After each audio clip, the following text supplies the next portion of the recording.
I'm doing a beautiful classic Sunday meal today, which brings a lot of memory to me. And a very straightforward type of recipe that we do in France, a roast chicken, straight pasta, served with gruyere cheese, and crepes, of course, for dessert. But to start with, we're going to start with a mushroom soup.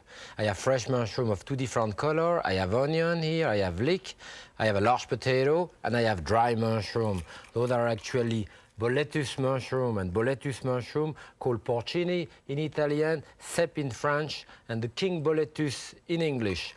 I put that to soak with milk, and skim milk actually, and my aunt used to soak that with milk. I'm going to do just like her. Of course, we used to do those soups. They were a little more caloric than what we're going to do today because we used to do them with cream, butter at the end. Today, all we do is a dash of oil in it, and eventually a little bit of the milk in there. So we'll start with that leek. This one is beautiful and clean, as you can see. I will show you how to clean that one. A lot of people waste leek, you don't. All you have to remove is this. Then after that, maybe the first layer, if it's fibrous. And again, I keep that for stock. Then after that, I will start cutting it around, and I will see where the color of the leek is getting lighter. And that's where I cut, So it is not a question of just eliminating the leek. What you want to do is to cut it leaf by leaf like this so that you're left with the center, which is nice and light green and tender. And what we do here, we cut it across this way and this way to open it. And as you see, a beautiful color inside. And of course, to wash it here. That's what we use. And a leek like that, you can do quite a lot of soup with it. So this one is clean. We're going to cut it in pieces like this. You don't have to worry, too much about how you cut it, because in that case, we're going to puree the soup. So it doesn't really matter. We'll put that directly with our bit of olive oil to cook. Start sauteing it. And then we put a bit of onion. Oh, they are beautiful Walla Walla onion, very mild, delicious onion. And again, that's the same family than the leek, the lily family. Very good for you, good for cholesterol, good for blood pressure, good for everything. Then we have that potato here.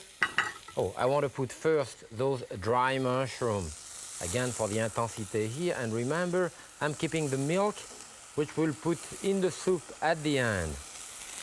Put it there. The potato, I have a large potato here. Those are fresh potato, organic potato.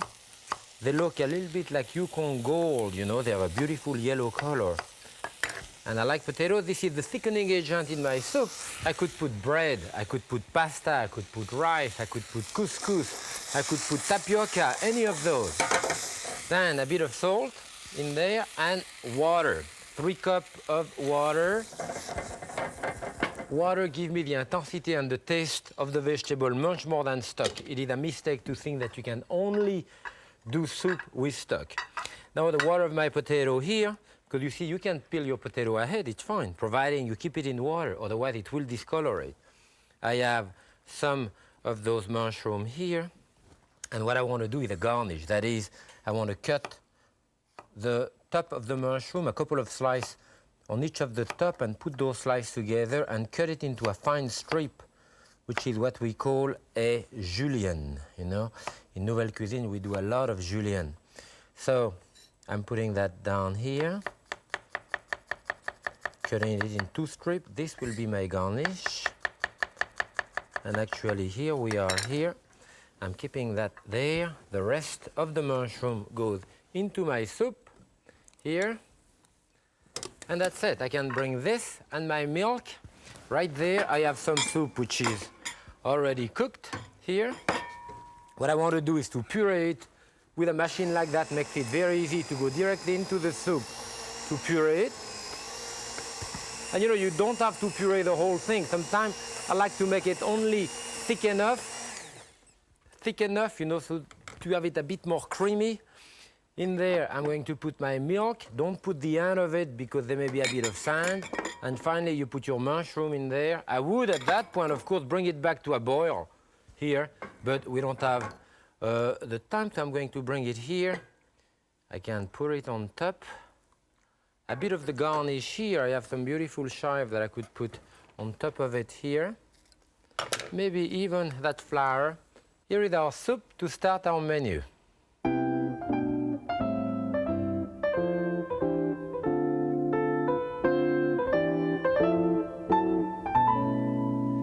And for our main course, we're going to cook pasta and chicken. I cook the pasta in there in a basket like that. It makes it easier. And I have those little pasta we call coquillettes in French, which are shell, little shell. And the French, we often cook it sometimes with Parmesan cheese, but very often with gruyere cheese, Swiss cheese. So this will come to a boil. I want to stir it a little bit. This will come to a boil and cook about 7-8 minutes. Again, I have no salt in the water. I will put the salt in the sauce after. And then now I want to talk to you about chicken. I want to put that on. And here I have a chicken about 3.5 pounds. Chicken for me is one of the best things that you can do, a plain roast chicken if it's cooked properly. One of the first things that I want to do is to remove the wishbone to make it easier to carve. So I cut on each side of the wishbone and pry it out with my hand to remove those two pieces that we call the wishbone here. That makes it much easier now. It is not in the way when I carve in the dining room. Then we want to cut the end of the tip, that's mostly for aesthetic reason, and tuck them underneath here. Same thing on the other one. And then after that, we want to truss the chicken. That is, you can keep that for stock, remember. Put that here. Then those legs here, you want to push them in. That is, you want to bring the breast up like this, and we want to truss it. So we put it this way with a piece of kitchen twine. This has to be thick, heavy butcher twine. You don't want to use that thin things which is going to cut your finger. So we go underneath, you cross above, you go under the drumstick, which makes an 8, you close it, and then bring it around and just go around the wing here so that it anchors it. And we tighten it right there. That's it. The chicken is trussed, so-called, and as you can see, it has a nice shape. The breast is standing up, and there is no string on top of it. My pasta is boiling a bit fast here. A little dash of oil. And now, to judge a restaurant, often I use the chicken. A little bit of salt inside, a little bit of salt on the outside, dash of fresh peppercorn, and that's about it. What we do, however, we cook the chicken on one side, breast down. On the other side, breast down. Since only the back is exposed, so it doesn't dry out. So this is the way we started. I'm going to brown it on this side here, starting in that skillet with a tiny bit of oil. We're going to remove the fat at the end anyway. So that's going to cook for a while. I'm going to get rid of that, and especially with chicken, you have to be very careful, especially with salmonella now, to clean up your hand after you do the chicken. So, clean up your hand. Now, what we are going to do is to grate the cheese for the pasta.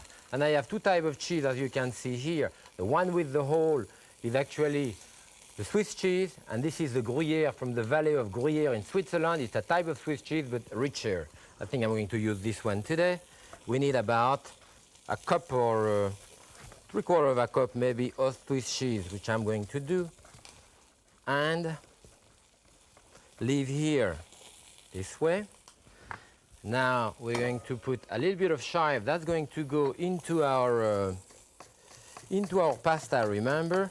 But I cut it ahead, and I put it on the side right here, on a little piece of plastic. Very often I use those little pieces of plastic. It makes it easier to clean up. Now I want to turn my chicken. What I'm going to do to show you, to use a little piece of parchment paper. You don't need a big piece, just a little square like that, because it doesn't stick. And if you're afraid, unless you use non-stick pan, you're afraid that it's going to stick. As you can see here, it's brown on one side. Put it on the other side. I'm putting that in the bottom and that on top of it. So that will start browning on the other side when I put it in the oven. So like this, I know it's not going to stick. So now I'm going to put that in the oven. High oven, about 425 degrees, And I am going to take one on the other side, which is finished. And as you can see, I have a beautifully roasted chicken here. At the end, we cook it on one side, the other side, and finally at the end, this is the time when you lift it up, pick up a little bit of the fat a few times, and baste it, you know, like this. That will give it the color and the taste, high intensity. Now I'm going to carve that chicken, put it here to carve it. Remember that you can remove the skin of your chicken. I wanted to show you also that when you turn it, you should puncture your chicken in the pleat here or there, but never in the breast. And I have the chicken here, pull out the juice. This is to carve. And look at what I have here. I have beautiful deglazing. So what we do here is to pour that juice in there, fat and all. I will let the fat come to the top. And I will, after the fat come to the top, use a little bit of it for the pasta. Meanwhile, what I will do is to take a little bit of water from that pasta and what we call deglaze the pan. That is, we want to use the crystallized juice here in the bottom, as you see, melted. This is delicious. And that, we're going to use that to toss our pasta in. That's going to become our pasta sauce. So I pour that directly in the pasta bowl here. And with this, we're also putting about a couple of tablespoons of the fat from the chicken. Instead of using olive oil or butter, that's what we are using this time. There is still fat, but I'm going to remove it later. Now I want to show you how to carve that chicken.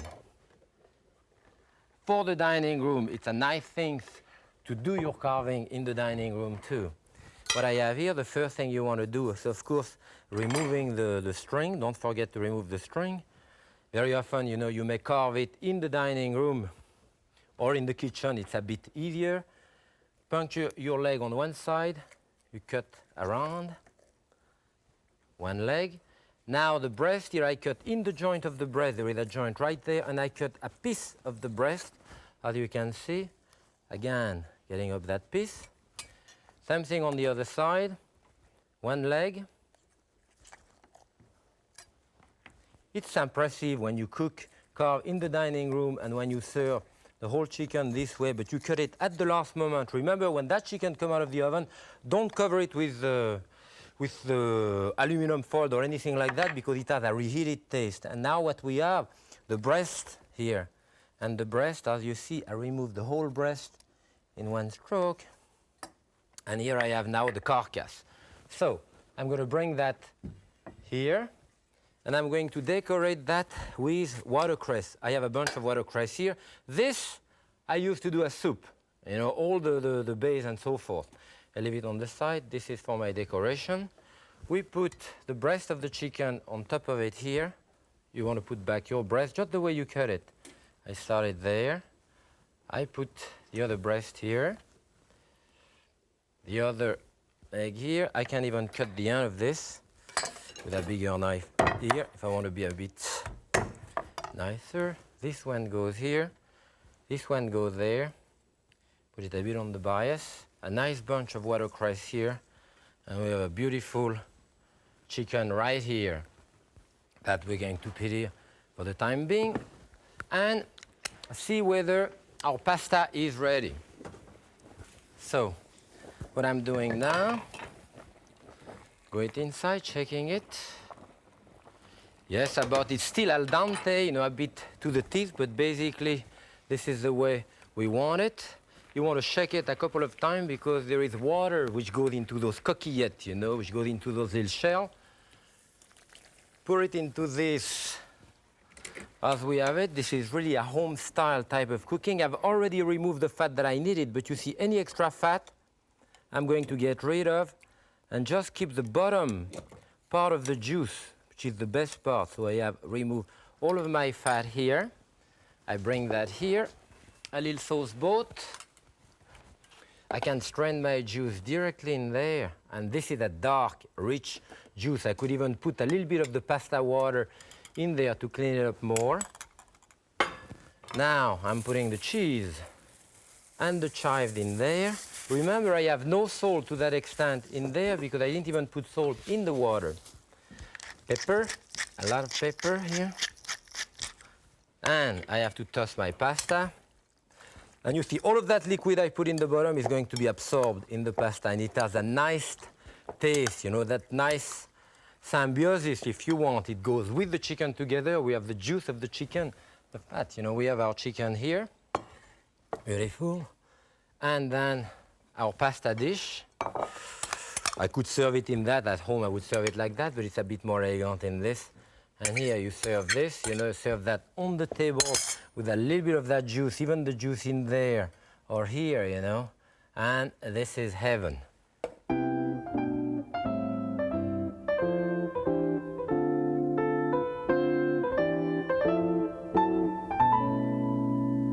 For our dessert, in that very classic, very straightforward French dinner, roast chicken, you know, pasta with gruyere cheese, and we are going to do the crepes. And the crepes are very classic in France, all over France, whether you do a crepe Suzette, very elegant and so forth, or whether you do just a crepe at home, as my mother used to do.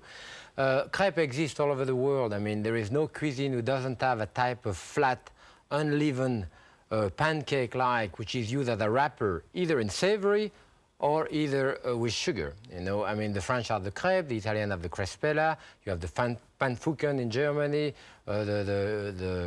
the Jewish people have the blinze, you have the Chinese have the Chinese dolly, I mean, the Mexican have the tortilla, we have the pancake in America, and so forth, and the break with the Arab countries. So what we have to do here, I have 2/3 of a cup of flour. Again, very cheap. This is a very cheap because I can do an even cheap calorie-wise, because remember here with like 2/3 of a cup of flour, 2 eggs, I do like 20 crepes, you know, which is a lot of crepes for that amount. You serve 2 or 3 per person. What you have to do, however, and I use skim milk here. I only put a certain portion of the liquid in it. I put the eggs and a little bit of the milk, so that by the time I mix it with my whisk, as you can see here, I get a mixture which is quite thick. The mixture has to be thick so that the thread of the whisk is going to smooth out the mixture, and I have a very smooth mixture. If I were to add all of the liquid in it, then the protein in the flour will coagulate, and I will have nice little dumpling all over the place, you know. You don't want the little dumpling in your crepe batter, so you have to stir it. And this applies to all batter, by the way. You know, you can do a lot of different batter this way. So this, as you can see, is very liquid. And I want it very liquid, you know. It's even a bit too thick here. So I put a bit, I can put even water. Sometimes I do it with regular milk, half water. You know? Okay, that's about fine here. Now, I add a bit of oil here, which I have here. And what I want to do, I want to just oil for the first crepe, you know, because the pan has to get in the mood. If the pan doesn't get in the mood, it sticks. So when it sticks, I give it to the dog. The pan should be pretty hot, and we're going to bring that on the other side. It makes it easier. Here, if you are right-handed like me, you pour on this side because there is a certain technique, you know. See, what you have to do, the liquid is better. As soon as that liquid touch the pan is going to solidify. So the speed at which you spread it out will determine how thin the crepe is. That is, if you leave it there, it stays where it is, get hard right away. So you put it in one corner and spread it out very fast. Shake it, you see?